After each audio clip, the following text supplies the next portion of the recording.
अस्सलाम वालेकुम, नमस्कार, सत श्री अकाल एंड गुड इवनिंग। मैं हूँ आज़ू काज़मी और आप हमेशा की तरह से देख रहे हैं भेजा फ्राई। जी हाँ, भेजा फ्राई के नए एपिसोड के साथ हम हाज़िर हैं।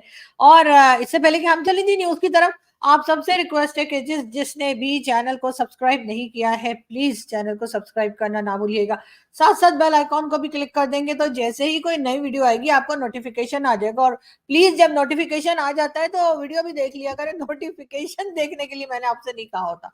आपसे ये कहा होता है कि जब नोटिफिकेशन आ जाए या नोटिफिकेशन ना भी आए, तब भी आप आके मेरे चैनल पे जो है वो वीडियो देख लें। लेकिन आप लोग मुझे लगता है नोटिफिकेशन देख के कहते हैं बस ठीक है नोटिफिकेशन आ गया, फिर आराम से बैठ के पकौड़े खाने लगते हैं। मुझे कोई इस किस्म की बात लग रही है, लेकिन खैर कोई बात नहीं। बड़े-बड़े देशों में ऐसी छोटी-छोटी बातें होती रहती हैं। पाकिस्तान और दुनिया में हर जगह जहाँ-जहाँ मुसलमान रहते हैं, जी हाँ, वो मुस्लिम जो हैं वो आज जी ईद मनाई जा रही है। बकर ईद या बकरा ईद जिसको कहते हैं, या ईद उल अधा जो कहा जाता है, जी हाँ, वो ईद मनाई जा रही है। और उसमें जैसा कि आप सब जानते ही हैं कि बहुत से जो बकरे हैं, बहुत से जो बाकी के जानवर होते हैं, दुम्बे-शुम्बे ये सब लेके और उनको काट के और पका कर और खाया जा रहा है। जी हाँ, और यही फेस्टिवल है, यही कहा गया है, यही बताया गया है कि जी ऐसा ही होता है। और अगर कोई ये कह दे कि नहीं जी, ये सब कुछ नहीं होना चाहिए, ये मार-काट नहीं होनी चाहिए, ये फेस्टिवल का मतलब ये नहीं है कि आप इतने बेज़ुबान, इतने सारे लाखों, करोड़ों जानवरों को आप एक ही दिन में काट डालें, तो वो सही नहीं है। तो ये बात किसी की समझ में नहीं आती और उसके बाद लोग जो हैं वो अपने-अपने भाषण देने शुरू कर देते हैं। लेकिन ख़ैर भाषण देना भी चाहिए, मेरा ख़्याल है बहुत से लोग इतने फ्रस्ट्रेटेड होते हैं कि उनके घर में कोई नहीं सुनता, तो वो सोचते हैं चलो सोशल मीडिया पे भाषण दे देते हैं। और जब वो सोशल मीडिया पे भाषण जिसको दे रहे होते हैं, जैसे मेरे जैसे लोगों को जो भाषण दे रहे होते हैं, तो मैं उनको ये बता दूँ कि मैं भी नहीं सुनती। तो इसलिए बहरहाल वो अपना शौक पूरा कर सकते हैं, अगर उनको इसमें खुशी मिल रही है तो ज़रूर आप हर वो काम कीजिए जिसमें आपको खुशी मिलती हो। सिवाय उस काम के जिससे कि किसी का कोई नुकसान होता हो, किसी को तकलीफ होती हो, किसी की जान जाती हो, उसके अलावा अगर आप अपने शौक के लिए कोई भी भाषण देना चाह रहे हैं तो बस दीजिए, दीजिए, बिल्कुल दीजिए। बहरहाल हम बढ़ते हैं आगे और हम आपको ये बता रहे थे जी कि ईद मनाई जा रही है। और जैसा आप लोग जानते हैं, मैं तो 3 दिन घर के बाहर निकलती ही कोई नहीं हूँ। इसलिए कि मैं घर के बाहर निकलूँगी तो मेन रोड पे मुझे जगह-जगह खून नज़र आएगा, जगह-जगह कहीं बकरे, कहीं ऊँट, कहीं गाय, कहीं कुछ और, कहीं बैल और कहीं पता नहीं क्या। तो ये सब कुछ जो है वो बेचारे जो हैं उनको ज़िबा किया जा रहा होगा, उनको काटा जा रहा होगा, तो इसलिए मैं तो बाहर जाती नहीं हूँ, मुझे देखकर चक्कर आ जाते हैं। तो इसलिए मैं 3 दिन घर पे रहूँगी, 3 दिन के बाद जब ये रोड्स वगैरह साफ़ हो जाएँगी, उसके बाद ही मैं घर के बाहर निकलूँगी या समझिए रोड पे जाऊँगी। घर के बाहर तो खैर निकल सकती हूँ, बाहर कॉरिडोर में वॉक कर लूँगी ज़्यादा से ज़्यादा, और क्या होगा। मगर खैर बहरहाल सब लोगों को बहुत-बहुत ईद मुबारक। और जो लोग मतलब ईद मना रहे हैं उनको भी मुबारक, जो नहीं मना रहे उनको भी मुबारक। और जैसा कि मैंने ट्विटर पे भी लिखा है कि इस्लाम के लिए सबसे ज़्यादा कुर्बानी बकरों ने दी है। जी हाँ, जितने बकरे इस्लाम के नाम पे कुर्बान हुए हैं, शायद शायद और कुछ नहीं हुआ। तो यकीनन हम ये ईद मना रहे हैं, टीवी चैनल्स पे भी प्रोग्राम्स दिखाए जा रहे हैं तरह-तरह के। जो कहना चाहिए जो ऐसी मार्केट्स हैं जहाँ पर ये जानवर बेचे खरीदे जाते हैं वो दिखाई जा रही हैं, वहाँ पे लोग जा जाकर खरीद रहे हैं, मेहंदी से उनके ऊपर डिजाइन बने हुए हैं और पर बड़ा कुछ हो रहा है। तो जी हर साल ये तमाशे होते हैं और उसके बाद कहा ये जाता है कि जी आपने कुछ बोलना नहीं, अगर आप कुछ कहेंगे तो लोग आपके पीछे पड़ जाएंगे, हाथ मुंह धोकर पड़ जाते हैं, बल्कि नहा धोकर पड़ जाते हैं। तो बहरहाल ऐसे लोगों का भी कुछ किया नहीं जा सकता। मगर मैं आपको ये भी बता दूँ कि जी बहरहाल हर तरफ से जो है तमाम इस्लामिक कंट्री जो है, वहाँ से मुबारकबादें सब एक-दूसरे को दे रहे हैं। हमारे यहाँ से भी जी आर्मी चीफ जो हैं, उन्होंने जी लाइन ऑफ कंट्रोल पर जाकर ईद मनाई। जी हाँ, आर्मी चीफ, मैं आर्मी चीफ की तस्वीर नहीं दिखा सकती आप लोगों को, आप लोग जानते हैं ना मना किया हुआ है। हाँ जी, आर्मी चीफ की तस्वीर ना तो आप दिखा सकते हैं शो के अंदर, और ना ही आप जो है वो आर्मी चीफ की जो है वो पिक्चर थंबनेल में लगा सकते हैं, ऐसा मैंने सुना है। किसी ने मुझे बताया। तो मैंने कहा जी खामा-खाई में जाकर और वहाँ पे अपने टक्कर मारने की क्या ज़रूरत है, तो इसलिए पहले से ही मुझे नहीं भी कहेंगे तब भी मैं वो पिक्चर दिखानी बंद कर दूँगी।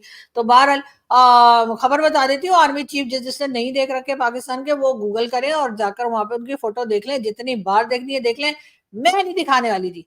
हाँ जी, ऐसे नहीं है आप लोगों को मैं मुफ्त की लगती हूँ कि मैं जाके खामा-खाई पंगे लेती रहूँ।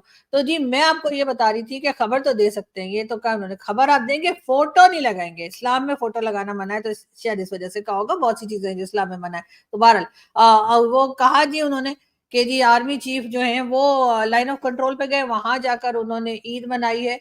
और उन्होंने साथ ही साथ उन्होंने कश्मीर के लिए भी एक बार फिर दावा किया है कि जी कश्मीर के अवाम के साथ हम खड़े हैं। सर पहले ये हमारी साइड वाले कश्मीरियों के साथ तो खड़े हो जाइए जाके। जी वही वही जो प्रोटेस्ट कर रहे थे ना कुछ दिन पहले, वो नारे लगा रहे थे और कह रहे थे कि जी हमारी जो है वो आप हमारे सारे रिसोर्सेज ले जाते हैं तो वो हमें उसका पैसा नहीं मिलता, तो हमें आटा चावल चीनी सब महंगी मिल रही है। जी जी वो जो उठा उठा के नीचे फेंक रहे थे ना फौजियों को और वो पुलिस वालों को, नहीं ऊपर से फेंकते थे ठक नीचे, ऊपर से फिर ठक नीचे। जी जी जी वही वही वाले कश्मीरी, वो हमारी साइड के थे सर। वो वीडियो आप समझी शायद भारत की साइड वाले कश्मीर से, नहीं नहीं नहीं वो जम्मू कश्मीर की नहीं थी। वहां तो एकदम शांति, एकदम pin drop silence. Modi ji ने सबको सेट करके रखा है। लेकिन मतलब जो उनको चाहिए था दे दिया, उनके पास पैसा भी लगा दिया, उस कश्मीर में डेवलपमेंट भी करा दी। 5G भी चल रहा है, मॉल्स भी बन रहे हैं, टूरिस्ट भी आ रहे हैं, वो दबा के कमा रहे हैं। ये तो जो आपने देखी ना, जो न्यूज आ रही थी, जो खबर आ रही थी, जो वीडियोस आ रही थी, जो फोटोज आ रही थी, सोशल मीडिया पे भी बड़ा हंगामा था। इवन हमारे टीवी चैनल्स वाले भी दिखाने पे मजबूर हो गए थे। जी जी वो हमारी साइड का कश्मीर था। तो जी उनके साथ आप खड़े हो जाएं तो ही बहुत होगा। अब आपने उनको छोड़कर और आप उधर पड़ले तरफ जाके, अच्छा वो भी इसलिए कि शायद वहां पे डेवलपमेंट हो रही है, तो आर्मी चीफ ने सोचा होगा कि जब वहां के साथ खड़े हो जाऊं तो चलो शायद कोई चाय पानी हो जाए। लेकिन खैर चाय पानी तो हमारे वाले भी पिलाते हैं। मगर खैर कोई बात नहीं। हमारे कहने का मतलब ये है, गलत मतलब मत निकालिएगा मेरी बात का प्लीज।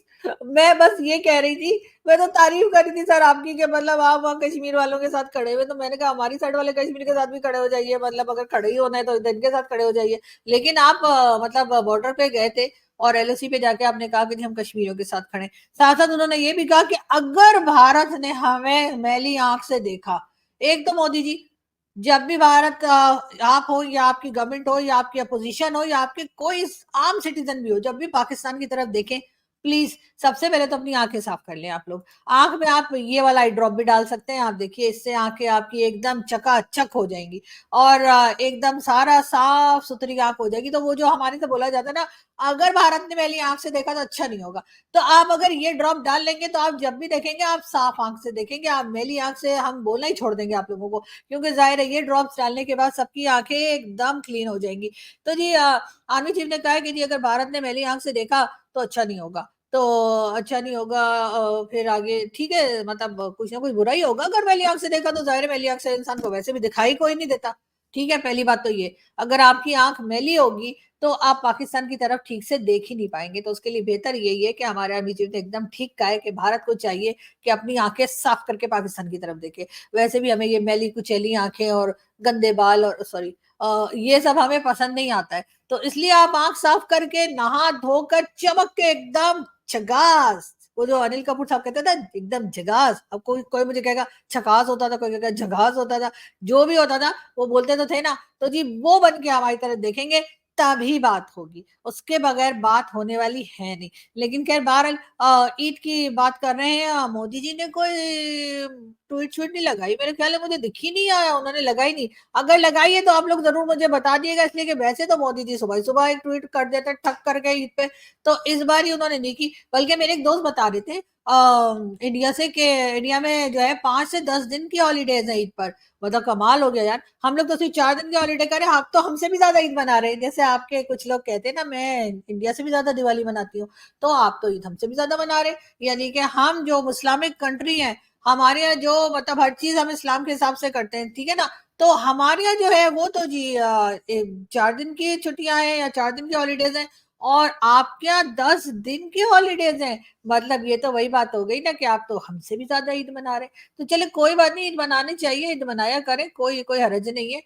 शलवार कुर्ता पहनिए और उसके बाद घूमे फिरिए, ईदियां वीदियां लीजिए। वैसे जो लोग लास्ट ईद में ईदियां बटोर रहे थे लोगों से, रिश्तेदारों से, गेस्ट जो आते थे उनसे, वो मेरे ख्याल है इस बार पाव पाव जो है वो मटन और बीफ लेने के लिए बैठे होंगे कि चलो अब ये भी जमा कर ले तो हमारे 1-2 वीक तो निकल ही जाएंगे फ्री के।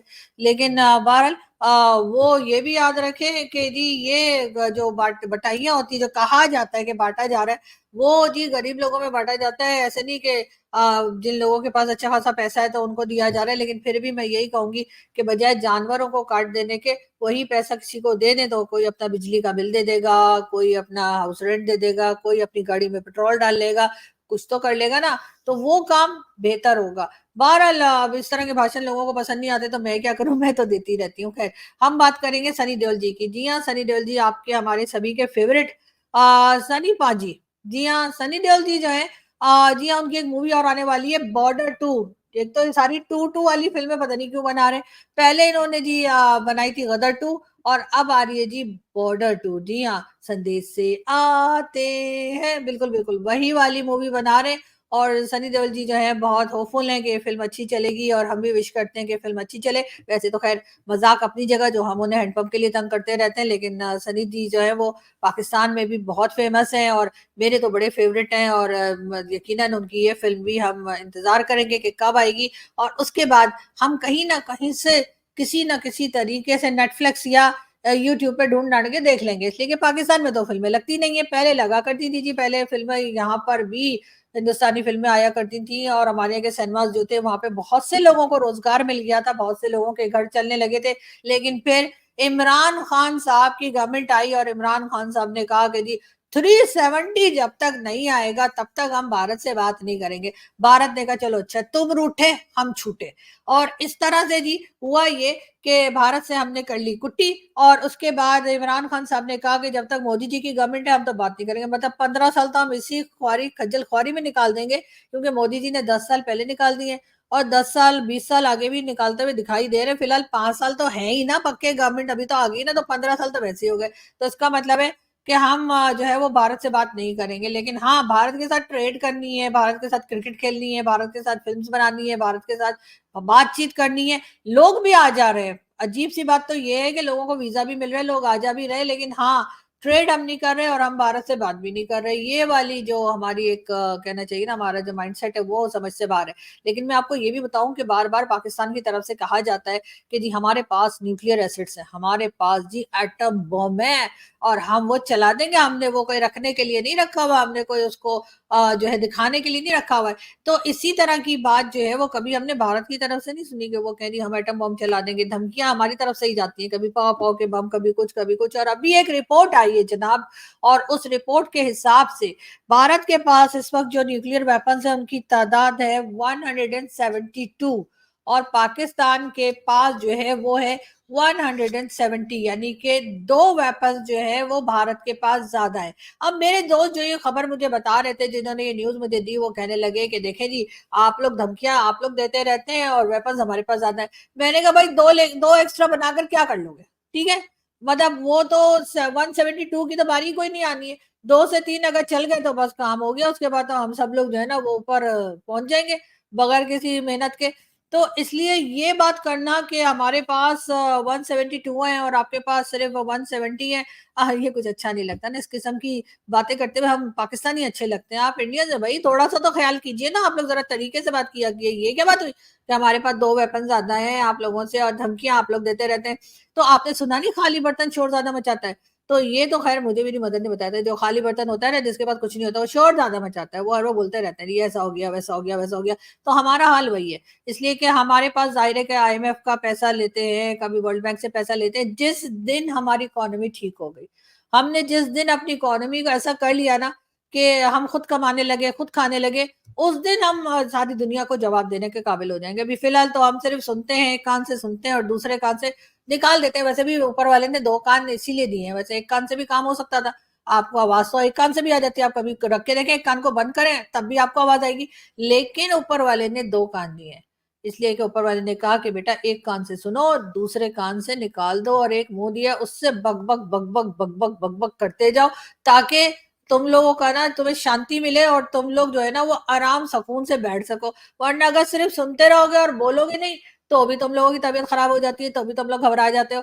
तो इसलिए मेरे वो दोस्त, मेरे वो अच्छे अज़ीम दोस्त जिन्होंने मुझे ये कहा कि हमारे पास 2 वेपन ज़्यादा हैं, तो मैं उनको ये बता दूँ कि वो 72 चलाने की सर नौबत ही नहीं आएगी। इसलिए कि अगर खुदा ना करे, खुदा ना ख़ास्ता कभी ये दोनों कंट्रीज़ में से किसी एक का भी मीटर घूम गया और उन्होंने ये न्यूक्लियर वेपन्स चलाने शुरू कर दिए, तो मैं आपको बता रही हूँ ये सब किशोर कुमार साहब के गाने और सोनू निगम के गाने और ये सब जो है ना शान वान इन सब के जो है ना लता मंगेशकर और सब लोगों के सॉन्ग्स जो है ना, वो यहीं धरे के धरे रह जाएँगे सर। और हम लोग जो है ना ऊपर, पता नहीं ऊपर म्यूजिक सिस्टम चलेगा या नहीं चलेगा वो मुझे नहीं मालूम, लेकिन ये कि वाट लग जाएगी हम लोगों की, ये याद रखिएगा। तो इसलिए कोशिश करें कि हिंदुस्तान पाकिस्तान में जो है वो थोड़ा सा बेहतर हालात हो, थोड़े से याराना हो, थोड़ा सा हम लोग एक दूसरे के लिए बेहतर सोचें, एक दूसरे के लिए अच्छा सोचें, ना सिर्फ हिंदुस्तान बल्कि पाकिस्तान के लोग भी हिंदुस्तान के लिए अच्छा सोचें। अभी भी कई हमारे जो यूट्यूबर्स हैं वो बेचारे बहुत परेशान हैं, शायद उनको बुलाया गया, उसे बुलाया तो मुझे भी गया, मैं ईद के बाद जाऊंगी, मैंने कहा जरा मैं खा पी के थोड़ा तगड़े होकर जाऊंगी, पता नहीं क्या पूछेंगे FIA वाले। तो जी वो सब लोग जो होकर आए हैं और बहुत परेशान हैं, आप सबके साथ मेरी दुआएं हैं और आई विश कि आप लोग अपना काम जारी रख सके और रखना भी चाहिए। तो जी उसी में मैंने सुना कि कहा कि जी वो जो कश्मीर में अटैक्स चल रहे थे उसका कोई मास्टरमाइंड था, उसको उड़ा दिया। अब ये खबर जी मैंने तो कहीं नहीं सुनी, ठीक है, मैंने उसी चैनल पे देखी जिस चैनल पे आप लोगों ने सुनी है, उसके अलावा मैंने कहीं नहीं सुना कि कोई मास्टरमाइंड इस तरह से जो है उसको उड़ाया गया। लेकिन बहरहाल ये जरूर है कि हाफिज सईद, जी हाँ वही हाफिज सईद जिसको हमारे यहाँ के पाकिस्तानी पैनलिस्ट जा जाकर ये बताते हैं कि जी हाफिज सईद साहब तो टेररिस्ट कोई है ही नहीं, ये तो साहब है। जी हाँ, उनको साहब बना दिया हाफिज सईद को, और फिर कहते हैं जी ये तो टेररिस्ट है ही नहीं, ये तो जी मदरसे चलाता है, ये इसके तो जी स्कूल है, ये तो तालीम देते हैं, ये तो बड़ा नेक काम करते हैं, ये तो सोशल वर्कर है। तो मेरा एक सवाल है यहाँ पे, पाकिस्तान की अथॉरिटीज से भी, पाकिस्तान के कर्ता धर्ता जो है उनसे भी, पाकिस्तान की गवर्नमेंट से भी, पॉलिटिशियन से भी, ब्यूरोक्रेट से भी, पब्लिक से भी, जो हाफिज सईद को सपोर्ट करते हैं, कि मुझे ये बताएं कि अगर हाफिज सईद ऐसा ही फरिश्ता आदमी है, उसने कुछ किया ही नहीं है, वो तो जी बड़े नेक नेक काम करता रहता है, और वो तो बस स्कूल कॉलेज और मदरसे चला रहा है जिसमें बहुत ही अच्छी तालीम दी जा रही है, बहुत ही एजुकेट किया जा रहा है लोगों को, तो आपने 31 ईयर्स की जेल क्यों कर दी हाफिज सईद को? मतलब ऐसे कोई करता है कि कोई अच्छा काम करे तो तुमने आज बहुत अच्छा काम किया, चलो 6 साल के लिए तुम्हारी जेल है, ऐसे थोड़ी होता है। तो आपने जाहिर है किसी जुर्म की वजह से दिया है। और फिर यूनाइटेड नेशन की अगर हम बात करें तो जी यूनाइटेड नेशन ने भी इसको जो है हाफिज सईद को जो है टेररिस्ट डिक्लेयर किया हुआ है। वैसे तो आप हर बात यूनाइटेड नेशन की मान जाते हैं, यूनाइटेड नेशन कुछ भी क्या आप कहेंगे हाँ जी यार ठीक है, क्योंकि जाहिर आपको पैसा भी पकड़ना है, 10 काम और भी यूनाइटेड नेशन से। लेकिन जब वो हाफिज सईद की बात करते हैं तो आप कहते हैं नहीं ये तो गलत है। तो फिर आप ये बताइए कि चले इंडिया भी गलत है, भारत ने गलत कहा कि हाफिज सईद ने अटैक्स किया, या हाफिज सईद के ऊपर कई एलिगेशन जो लगाई गई हैं भारत की तरफ से, चले मैं मान लेती हूँ वो सब गलत है। उसके बाद अमेरिका ने कहा कि जी वो टेररिस्ट है, वो भी आपने कहा नहीं है, चलो वो भी मान लेते हैं।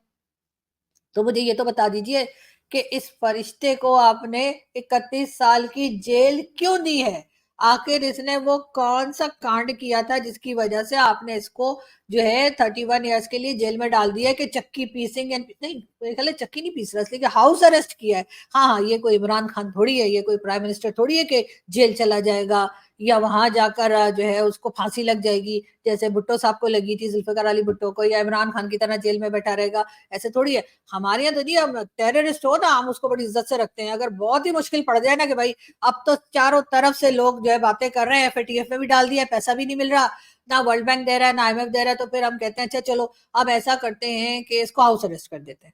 हाउस अरेस्ट करके फिर इसको सारी फैसिलिटीज दे दो, और उसके बाद बाकी अगर इसने कोई शॉपिंग वॉपिंग करनी हुई तो ऑनलाइन शॉपिंग कर सकता है। हम भी तो करते हैं ना ऑनलाइन शॉपिंग, बहुत बार हम कहते हैं चलो ड्रेस अच्छा लग रहा है, चलो मार्केट जाने का टाइम नहीं मिल रहा, ऑनलाइन मंगा लेते हैं, तो बाकी सारी चीजें उसको ऑनलाइन मिल जाती हैं। इंटरनेट उसका चल रहा है, मोबाइल उसके चल रहे हैं, फोन उसका चल रहा है, टीवी उसके यहाँ है, अपने घर के अंदर ही घूम फिर रहा है। तो बस इस तरह का हाउस अरेस्ट हमने दे दिया है 31 ईयर्स के लिए। और उसके बाद हम कहते हैं कि नहीं जी हम तो कभी सपोर्ट नहीं करते टेररिज्म को, तौबा तौबा हमारे ऊपर इल्जाम लगा रहे हैं सब लोग, हमने तो कभी टेररिज्म को सपोर्ट ही नहीं किया। तो फिर ये क्या है, ये जो टेररिज्म के अब्बे को आपने हाउस अरेस्ट करके रखा है, इसको भारत को क्यों नहीं दे देते? एक बार भारत को दे दें, उनको भी चैन आ जाएगा, वो भी कहेंगे चलो पाकिस्तान ने कुछ तो उठा के हमें दिया। अब ये कौन सा बड़ा कोई कोहिनूर हीरा है जिसको हमने यहाँ पर रखा हुआ है और हम इसकी हिफाजत में खड़े हुए हैं, इसके लिए सिक्योरिटी लगा रखी है। अरे भाई दे दीजिए भारत को, ताकि उनका उनकी नाराजगी भी खत्म हो जाए कि लो जी इन्होंने तो उठा के हमें दे दिया, हम तो बार बार कह रहे थे दे दो दे दो, बहुत बार लोग ऐसे ही कहते हैं कि शायद बोलते जाओ इन्होंने कौन सा देना है, एक बार देखे तो देखिए। मतलब ये हाफिज सईद, ये मसूद अजहर और ये जितने अनमोल रतन यहाँ पे आपने रख रखे हैं, वो उठा के भारत को दे दीजिए, यहाँ से भी कचरा साफ हो जाएगा और सारा कचरा वहां पहुंच जाएगा, तो हमारा काम तो बैठे बैठे यहीं से हो जाएगा। जाहिर है इन्होंने वहां जाकर भी इन्होंने कौन से जो है वहाँ पे कोई सुरखाब के पड़ लगे हुए हैं कि इन्होंने वहाँ पे कोई भला काम करना है। ठीक है, 2 चार छितर ही पड़ेंगे ना तो वो पड़ जाए, इनको खैर है, क्या फर्क पड़ता है। लेकिन अगर ये लोग इतने मुहिब्बुल वतन है, अगर ये ऐसा समझते हैं ज्यादा ये पाकिस्तान से मोहब्बत करते हैं, ये सारे के सारे, ये हाफिज सईद, मसूद अजहर वगैरह, तो इनको चाहिए कि ये तो अपने मुल्क के लिए खुद अपने आप को पेश कर दें कि जी भारत के साथ आप टर्म्स ठीक कर लीजिए और आप सारी दुनिया में जो आप मशहूर है पाकिस्तान कि जी हम टेररिज्म को सपोर्ट करते हैं, वो दाग भी पाकिस्तान के ऊपर से हट जाएगा अगर ये लोग खुद अपने आप को कर दें, सरेंडर कर दें। वो सरेंडर कोई और वर्ड होना चाहिए यहाँ पे, सरेंडर से थोड़े लोग कुछ सेंसिटिव हो जाते हैं। मेरा मतलब है कि वो कहेंगे जी बस आप हमें ले जाइए, बस हमें भारत में ले जाइए, तो इस तरह कह दें।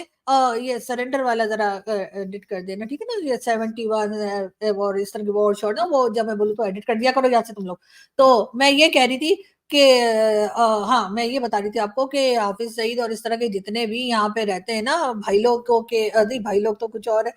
एक मिनट, आज मुझे हुआ क्या, मैं क्या गलत सलत बोल रही हूँ। मेरा मतलब है कि वो मतलब ये जितने भी टेररिस्ट ऑर्गेनाइजेशन के जो हेड रहते हैं ना, यहाँ पे बॉस रहते हैं, उनको चाहिए वो अपने आप को खुद पेश कर दें कि ये लीजिए जी, और आप हमें जो है ना वो भारत के हवाले कर दीजिए, हम अपने मुल्क के लिए अपने आप को कुर्बान करने के लिए तैयार हैं। क्या सिर्फ बकरे ही रह गए कुर्बान होने के लिए? कभी इन लोगों की कुर्बानी भी देके देखिए, और उसके बाद देखिए मुल्क में जो बरकत आएगी, मुल्क जिस तरीके से सही होगा और जो हम लोग प्रोग्रेस करेंगे, वो आप लोगों की सोच से भी बाहर की बात है। लेकिन खैर इस वक्त मैं ही बाहर निकलती हूँ और मैं आप लोगों से फिर मिलूंगी और दूसरी न्यूज के साथ। फिलहाल के लिए इतना ही, इसलिए कि अगर मैं थोड़ी देर और बोलती रही ना तो मुझे लगता है कि मुझे एक लेटर और आ जाएगा, इसलिए मुझे पढ़ना वढ़ना मुझे आता नहीं, लिखी पढ़ी मैं हूँ, मैं लिख लेती हूँ, मैं पढ़ नहीं पाती, तो इसीलिए मैंने वो लेटर भी 4 दिन पढ़ा ही नहीं। लेकिन खैर कोई बात नहीं, हम मिलेंगे बहुत जल्द और कुछ ही देर के बाद दोबारा मुलाकात होगी। अब अपना बहुत सारा ख्याल रखिएगा, हंसते रहिए, मुस्कुराते रहिए और मुझे दुआ में याद रखें कि मैं नजर आती रहूं आप लोगों को।